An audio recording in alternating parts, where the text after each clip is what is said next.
이재명 대통령이 내일 출국해서 캐나다에서 열리는 G7 정상회의에 참석합니다. 취임 이후 첫 정상외교 일정인데 대통령실은 미국, 일본 등 주요국 정상과의 양자 회담도 조율하고 있다고 설명했습니다. 이 대통령은 이달 말 네덜란드에서 열리는 나토 정상회의에 참석하는 방안도 긍정적으로 검토하고 있는 것으로 알려졌습니다. 대통령실 취재기자 연결합니다. 홍민기 기자. 네, 용산 대통령실입니다. 네, 이재명 대통령이 내일 G7 정상회의 참석을 위해서 출국하죠?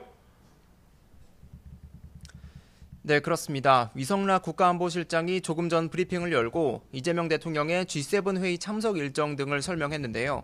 이재명 대통령은 내일 G7 정상회의가 열리는 캐나다로 출국할 예정입니다. 도착 첫날인 내일은 다른 초청국들과 양자회담을 가질 예정이고 또 구체적 일정을 조율하고 있다고 설명했는데요. 이어 17일 G7 정상들이 모이는 캐나다 카나나스키스로 이동해 정식 행사에 참석할 예정입니다. 이 과정에서 미국 트럼프 대통령, 또 일본 이시바 총리와 양자 회담도 조율 중이라고 설명했는데 이미 상당 부분 논의가 진전된 것으로 전해졌습니다. 위 실장은 이번 G7 참석에 대해 대한민국이 민주주의의 위기를 극복하고 돌아왔음을 국제사회에 알리는 계기가 될 거라고 평가했습니다. 또 당면한 외교 현안을 타결하기 위한 동력을 제공할 수 있다는 의미가 있다고 설명했는데요. 대통령실 관계자는 특히 트럼프 대통령과 회담하게 된다면 현재 진행 중인 관세 실무 협상에도 동력을 공급하는 계기가 될 수 있다고 강조했습니다. 이재명 대통령은 어제에 이어 일요일인 오늘도 별다른 공개 일정을 잡지 않고 G7 참석 준비를 이어가는 것으로 전해졌습니다.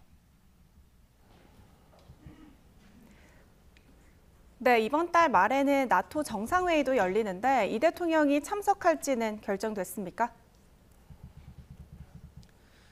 네, 아직 참석 여부가 공식적으로 결정되지는 않았습니다. 단 대통령실은 나토 회의에도 이 대통령이 참석하는 방안을 긍정적으로 검토하고 있는 것으로 알려졌습니다. 대통령실 관계자는 조금 전 기자들과 만나 모든 가능성을 대비해 준비하고 있다며 최종적인 발표는 나중에 하겠다고 설명했습니다. 이 나토 회의는 다양한 국제 현안을 다루는 G7 정상회의와 달리 군사 안보에 초점을 맞춘 회의로 오는 25일부터 네덜란드에서 열리는데요.